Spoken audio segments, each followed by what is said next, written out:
Or maybe before I do that, just out of respect, maybe I can ask former Prime Minister, who is a beneficiary of education in this country, to just make some few comments.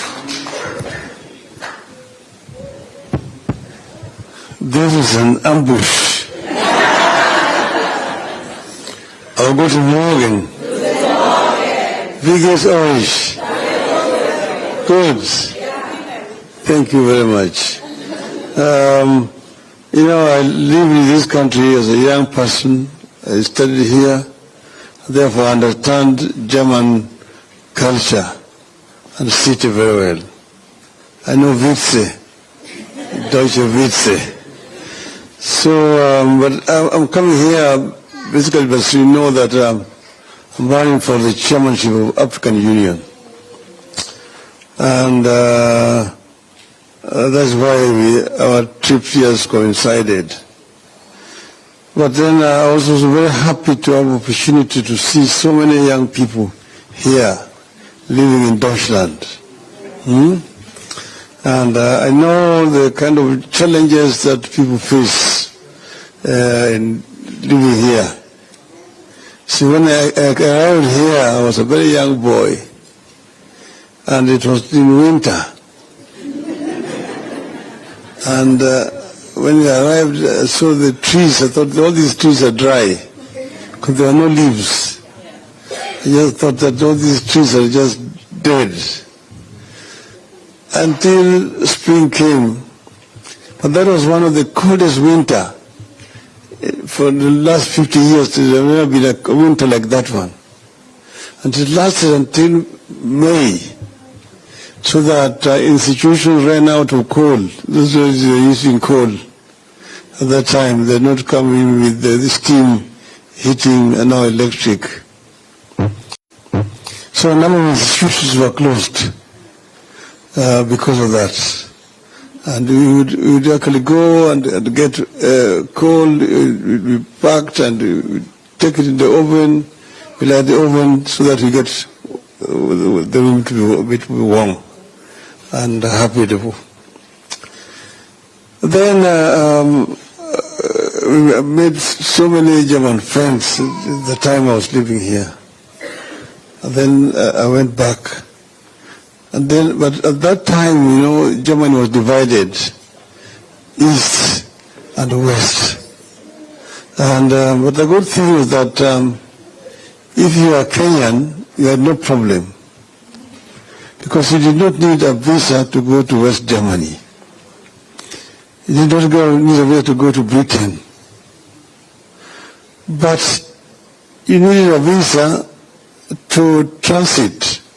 Like when I was going to Britain from Germany, I had to get a Dutch transit visa and a Belgian transit visa. Because if you did not have it, at the border they would remove you from the train and put you back to another train going back to where you came from. These days, you just need a Schengen visa. And you can travel across the whole of Europe. You see? This is what I'm saying. And this is a problem that we have in Africa. Because in Africa we still have a lot of problems. Aliko Dangote was saying that for him to travel across Africa he needs 35 visas. But his French competitor does not need a visa to travel across Africa because he's got a French passport. But with a Nigerian passport, you need a visa to travel to any African country. A shame. It's a big shame. So, but let me now get back to Kenya. In Kenya, we have what you call a demographic dividend. Because we have a large percentage of our population which are young. Over 70% of our population are below the age of 35. So we have got a youth dividend. But this thing here, it can be either a blessing or a curse. youth can be a blessing or a curse.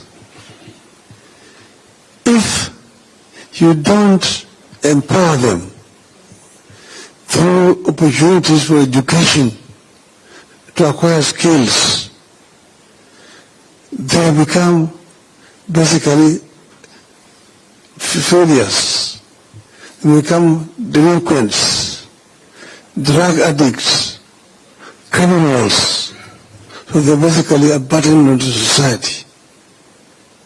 But if you impart skills on these youths so that they are able to do work here and there, then they become a motive force for development. That's why we all the time laid a lot of emphasis on education, from ECD through primary to secondary to university education. So you're here, and you're here and you're working because you got the education opportunity to learn. But see, what we are having in Africa again is lack of opportunities. Lack of opportunities to employ these youth. I mentioned the other day that it's a shame that currently we find African children drowning in the Mediterranean, trying to reach Europe. To them is a greener pastures. They're escaping poverty. They're escaping lack of employment back on the continent of Africa. It's a shame. We need to create an enabling environment for these youth to be able to get employment in Africa. But that doesn't mean that we must only work for companies in Africa. That's why the reason why I'm very happy that we are talking about people living in Kenya and working for companies in Germany. And this agreement has just been signed here between us, that Kenyans can work for German corporations when they're living there in Kenya. Okay? And then, so, in other words, instead of these people exporting labor to Africa, we're the ones who are now exporting labor where? Here. Because you see, whereas we have a youth dividends, these people have got a youth deficit here. It's an aging society. It's an aging society. You have a situation where you've got an inverted pyramid. The base is up. The down here is smaller. You've got a smaller population carrying the bigger population. The pensioners are more than the working population. Here, this because kwa nini hawataki kuzaa? Hawajui kuzaa siku hizi. Wengine wanaume wanaingiana na wanaume wenzao. Na kina mama vile vile hawataki. Wanakaa na unaifu peke yao. Sijapinga hii mambo hii ya ushoga, lakini sijaunga mkono vile vile.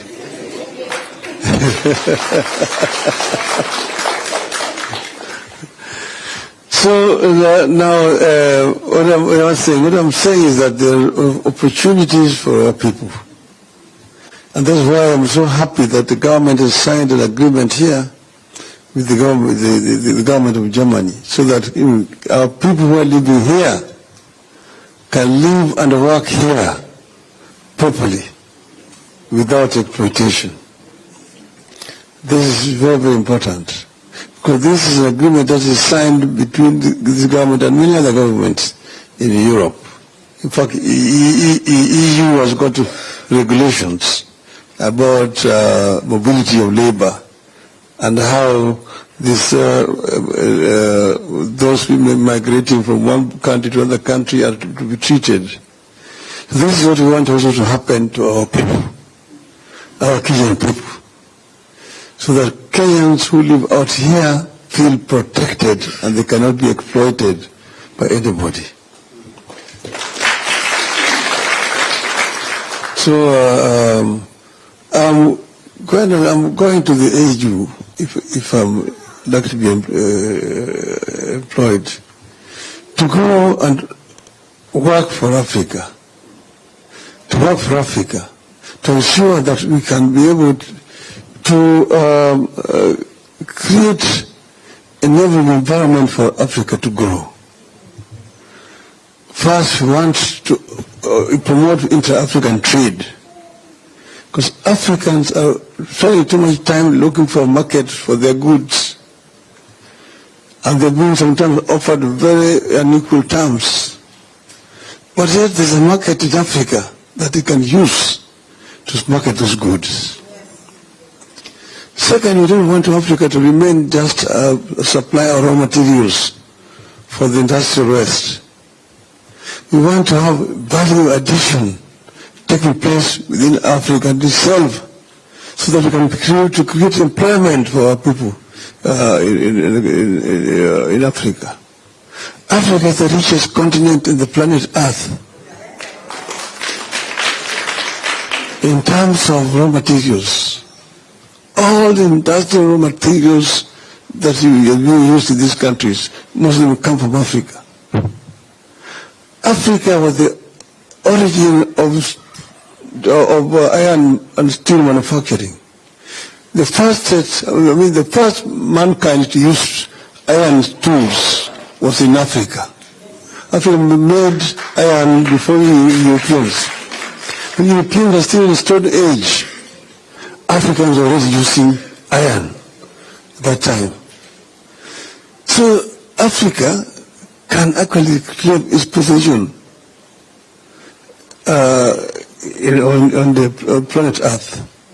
It's a paradox that the richest in resources is also the poorest in terms of living conditions of its people. So we must change this. So inter-African trade.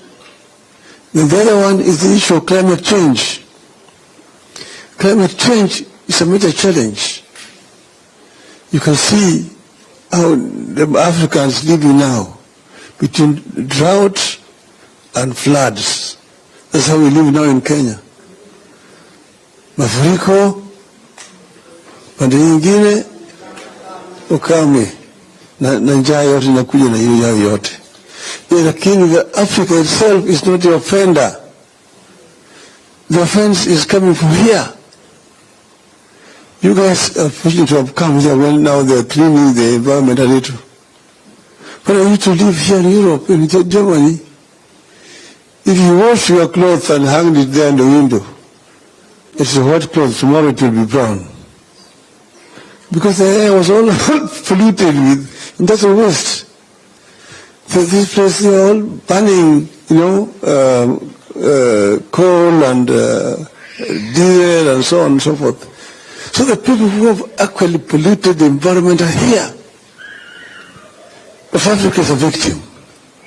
And Africa therefore needs to get proper compensation for what it's doing. Because we are also one of the biggest carbon sinks in the world that helps remove carbon from the environment. That is another issue that we want to deal with when we go there.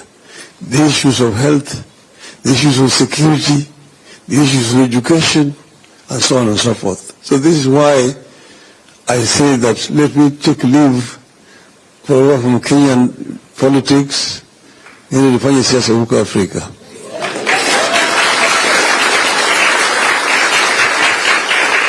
Niende nisiende? Niende nisiende?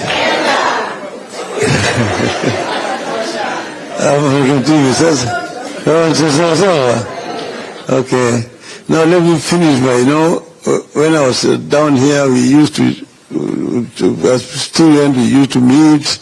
Sometimes we used to go around and celebrate and so on and so forth. Okay? And sometimes we used to sing. Okay?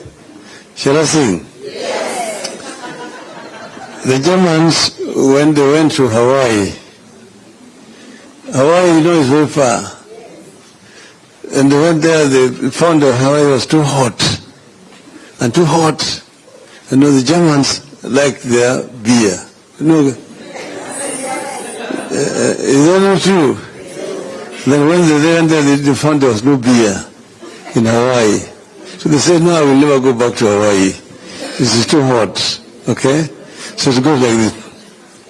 Es gibt kein Bier auf Hawaii, es gibt kein Bier. Du fahre ich nicht nach Hawaii, du bleibe ich hier. Es ist so heiß auf Hawaii, kein cooler Fleck. Hula, hula, hula, hula, Geld gibt es nicht. Ja, wenn es so weitergeht, bis morgen früh, sind wir in Alkohol bis an die Knie. Wir machen das bis morgen früh und singen Bums, tralala.